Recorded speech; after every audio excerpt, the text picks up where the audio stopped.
दोस्तों अस्सलाम वालेकुम। हक़ मौजूद जी संद उम्मीद है तव्हीं सब ठीक हो ना। हैदराबाद हवाउंड जे शहर में मौजूद आहियूं। असांजो दोस्त आहे सिंध यूथ एक्शन कमेटी जो हमज़ा अली चांडियो, असद दीवान मुगेरी। पोइ जेको बहस असांजो हलंदड़ आहे सियासी वर्कर जी माना इहा आहे त सियासी मामलनि ते बहस करणु। बहरिया टाउन जो मामलो सभिनी खां वधीक इशू बणियल आहे सिंध में हींअर, ऐं रुगो इशू न आहे बणियल उन सां गॾु सिंधी माण्हुनि लाइ जेको नुक़सानकार आहे सिंधी क़ौम लाइ, उन ते हिन सोणनि सां कचहरी हर भेरे हर टाइम हूंदी रहंदी आहे। अॼु वेठा मूं महसूसु करियो त हिन सोणनि खां बि कुझु वंड वठिजे, तव्हां महबूबनि सां रखिजे। त असद दीवान खां पुछंदासीं साथी पढ़ियल का सिंधियत में तव्हांजी डिग्री आहे त साथी जी आहे हिन मामले ते बहरिया टाउन वारे ते थोरी घणी स्टडी न, त साथी खां पुछंदासीं त बहरिया टाउन कुल केतिरी ज़मीन ते आहे, ज़मीन असुल में कंहिंजी, जेको असांजो पाकिस्तान जी वॾे में वॾी कोर्ट पैसा वठी ऐं हुनखे केतिरो क़बूल करियो। असां सिंधी माण्हुनि समेत सिंध यूथ एक्शन कमेटी जेका सिंध एक्शन कमेटी जेका आहे उनखे केतिरो क़बूल कयो आहे ऐं केतिरो क़बूल करणु खपे। बहरिया टाउन आहे छा आहे, सिंधी माण्हुनि लाइ केतिरो नुक़सानकार आहे। साथी असद असांखे 2-3 मिंटनि जो वंड ॾींदो। जी हसन जी लतीफ़, सभ खां पहिरियां त 14 मई 2018 ते सुप्रीम कोर्ट बहरिया टाउन खे रद्द करे चुकी आहे। उन खां पोइ सिंध हुकूमत 16,890 एकड़ ज़मीन बहरिया टाउन खे पंहिंजी तरफ़ां ॾेई छॾी। उन मां जेको असां रेट लॻाईंदासूं त 1 फुट जा सिर्फ़ु 10 रुपया आहिनि। माना 10 रुपया फुट ते मक़ामी माण्हुनि जूं ज़मीनूं, उतां जे माण्हुनि खे, बाशिंदनि खे, उतां जे रहवासियुनि खे उतां जा ॻोठ मिसमार करे उन्हनि बहरिया टाउन खे 10 रुपयनि जे रेट ते 1 फुट ॾिनो आहे, भुॻड़नि जे मुड़ ते।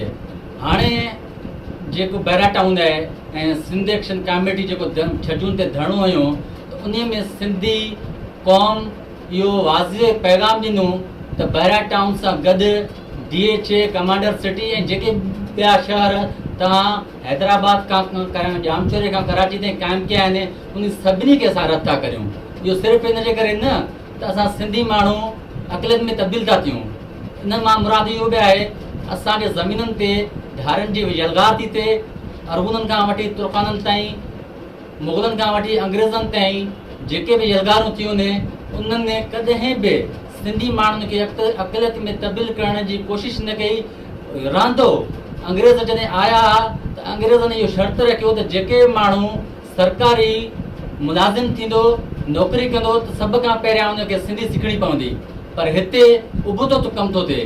त माना तव्हांजे शहरनि में जेके माण्हू अचनि था, ॾिसो त असां वटि 47 खां पोइ जेके माण्हू आया उहे हिन महिल ताईं सिंधी न सिखिया, पर असां सिंधी माण्हुनि उर्दू सिखी करे इहो साबित कयो आहे त असीं लसानियत पसंदि बि न आहियूं, असीं इंतिहा पसंदि बि न आहियूं। असीं पुरअमन सिंधी आहियूं। 1000 सालनि खां वठी असीं हिते रहूं था। असांजी हिकिड़ी जाग्राफी, मख़सूस जाग्राफी आहे, असांजी हिकिड़ी मख़सूस ॿोली आहे। असां मञूं था त तव्हांजी बि ॿोली हूंदी, तव्हांजी बि धरती हूंदी, पर असांजी धरती खे तव्हां सिर्फ़ु क़बूल करियो त हीअ असांजी धरती आहे। असांजी धरती जे मथां यलगार न कयो। असांजे धरती जे अंदरि असांखे अक़लियत में तब्दील करण जी कोशिशि न करियो। बहरिया टाउन सिर्फ़ु इहो कोन्हे त उते सिंधी माण्हू क़ाइमु थींदा। मिसाल तौर ग़ुलाम शाह कलोड़े हैदराबाद जो शहर क़ाइमु कयो, पर ग़ुलाम शाह कलोड़े खे इहा ख़बर कोन्हे त सिंधी हिन शहर में अक़लियत में तब्दील थींदा, पाकिस्तान नाले को मुल्क ठहंदो, हिंदुस्तान जा धाराजी हिते आबाद थींदा। उन अहिड़ी सूरत में अहिड़ी तरीक़े सां असीं पाण चाहियूं था त बाबा बहरिया टाउन खे तव्हां क़ाइमु करे तव्हां असांखे इहे लोलीपॉप न ॾियो त हिते सिंधी माण्हू अची आबाद थींदा, सिंधी माण्हू अची हिते कारोबार कंदा, सिंधी माण्हुनि जी तरक़ी थींदी। तरक़ी जे नाले ते जेका तव्हां असां जेको असां ज़ुल्म था कयो, जेका असांजी तबाही थी थिए, हिन महिल छजुनि ते सिंधी लखे सिंधी माण्हू बहरिया टाउन जे गेट जे अॻियां बीही करे उन्हनि बहरिया टाउन सां गॾु ॿियनि शहरनि खे बि रद्द करे छॾियो आहे, ज़ुल्फ़िकाराबाद खे बि रद्द करे छॾियो आहे। असीं चाहियूं था त बाबा तव्हां बहरिया टाउन सां गॾु हिन महिल पीपल्स पार्टी बीठी आहे ऐं तव्हां हिन महिल क़ौमी कारकुननि जे मथां उन्हनि जे घरनि ते जेको हमिलो था कयो, यलगार था कयो, तव्हां चादर चौधरी वारी तव्हां क्रॉस करे उन्हनि खे अरेस्ट था कयो, त तव्हां हिकिड़ो ॿियो कमु कयो न। तव्हां 15,000 माना हिकिड़ो वॾो सवाल आहे दुनिया में रहंदड़ माण्हुनि जो त सिंधी माण्हुनि बहिरियां टाउन खे रद्द करण सां गॾु तरक़ीअ जी मुखालफ़त कई आहे। सही ॻाल्हि आहे।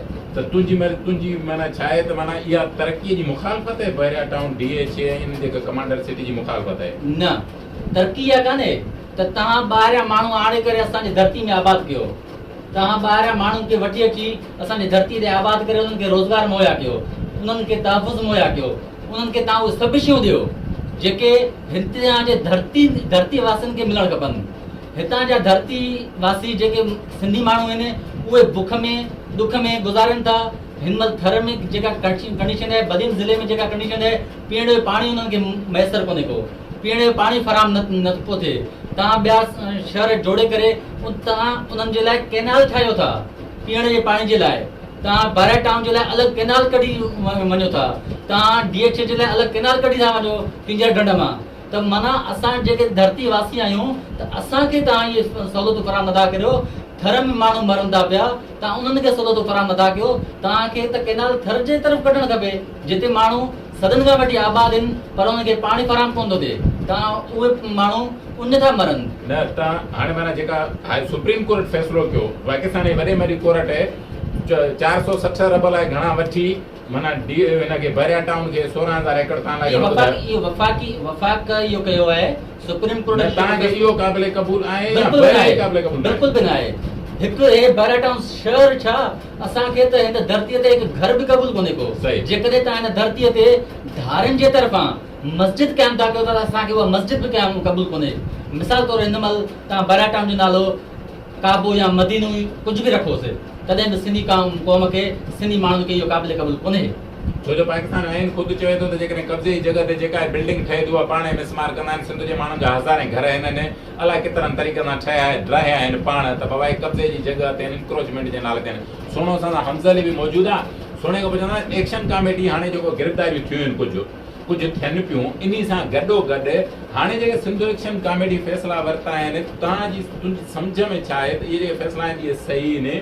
सिंधी माण्हुनि खे अॻिते इन मामले खे कीअं दुरुस्त अंदाज़ में वठी हलिजे? जेका कड़ी जुड़ी आहे जंहिंमें सम्झो नौजवान, शागिर्द, हारी, पोरियत, मज़दूर, सियासी वर्कर सभु बग़ैर तंज़ीमनि जे फ़र्क़ जे सिंधी बि गॾु थिया आहिनि, सोचणु शुरू कयो अथनि, जिदोजहद करणु शुरू कयो अथनि। इन खे अॻिते कीअं वठी हलिजे, बहितर कीअं कजे?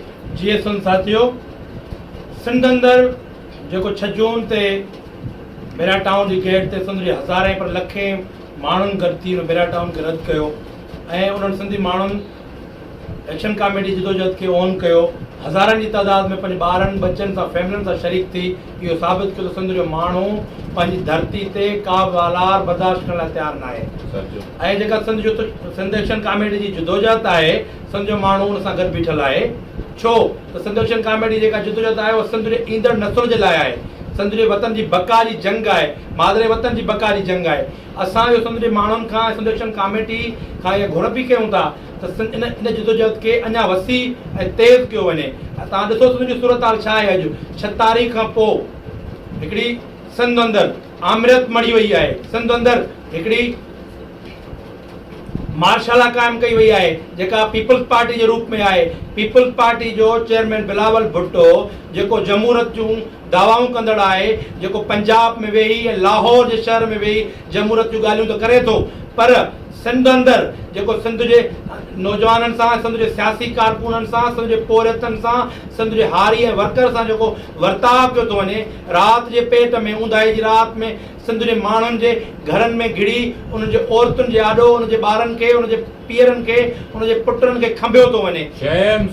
छा सिंध जे माण्हुनि पीपल्स पार्टी खे इन लाइ वोट ॾिनो त सिंध जी हुकूमत ऐं ज़रदारी माफ़िया सिंध अंदरि मिली, मलक रियाज़ सां मिली पंहिंजे मुफ़ादनि ख़ातिर ऐं पंहिंजे पैसे जे ख़ातिर सिंध माण्हुनि सां इहो वर्ताव कंदी। सिंध जो माण्हू, सिंध जूं औरतूं, सिंध जा मर्द, सिंध जा हारी, सिंध जा पोरियत कॾहिं बि इहो बर्दाश्त करण लाइ तयारु न आहिनि। छो त सिंध असांजी माउ आहे, धरती माउ थींदी आहे।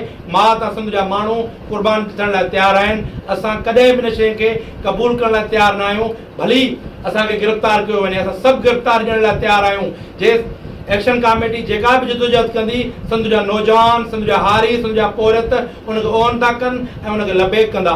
ऐं आउं इहो बि चवां पोइ त जीअं सियासी कारकुननि खे गिरफ़्तार कयो थो वञे, पर उन खां बहितर आहे त सिंध एक्शन कमेटी जेल भरियो तहरीक जो सॾु ॾे सिंध अंदरि। असां हर माण्हू हज़ारनि जी तादाद में वञी थाणनि ते वञी पेश थींदासीं ऐं गिरफ़्तारी ॾींदासीं। छो असीं गिरफ़्तारी खां नथा ॾिजूं। असांखे ख़बर आहे त ही जेको ज़रदारी आहे हिन में ज़िया जो रूह पइजी वियो आहे। इहो ज़िया जो ॿियो तसलसल आहे सिंध जे मथां। ज़िया जे दौर खे बि सिंध जे माण्हुनि ॾिठो हुयो ऐं उनखे फेस कयो हो। असांखे ख़बर आहे त पीपल्स पार्टी जा नाम निहाद वॾेरा उन दौर में बि इहे भॼी विया हुआ ऐं उहे जिदोजहद में छॾे विया हुआ। पर सिंध जे पोरियत तबिके, सिंध जे हारी तबिके, सिंध जे मज़दूर उन रोडनि ऐं रस्तनि ऐं प्रेस क्लबनि ते मल्हायो हो ऐं हाणे बि पाण मल्हाईंदा। असांखे इहा उमेद आहे ऐं असां इहो चऊं पिया त केतिरा तव्हां माण्हू गिरफ़्तार कंदव। सिंध जूं औरतूं बि जेल भरियो तारीख़ में हिसो वठंदियूं।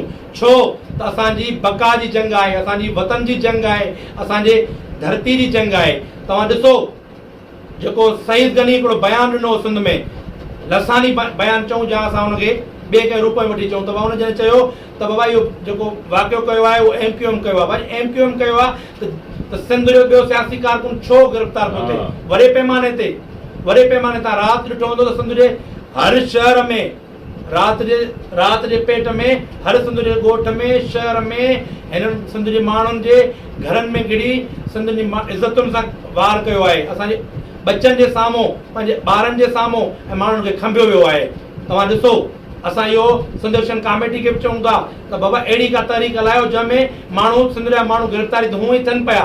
उन खां बहितर आहे त सिंध जा माण्हू प्रेस क्लबनि ते एहतजाज कंदे गिरफ़्तार थियनि ऐं सिंध जा माण्हू इहा बि अपील कंदुमि सिंध जे माण्हुनि खे त ख़ौफ़ ज़दा न थियो, निकिरो।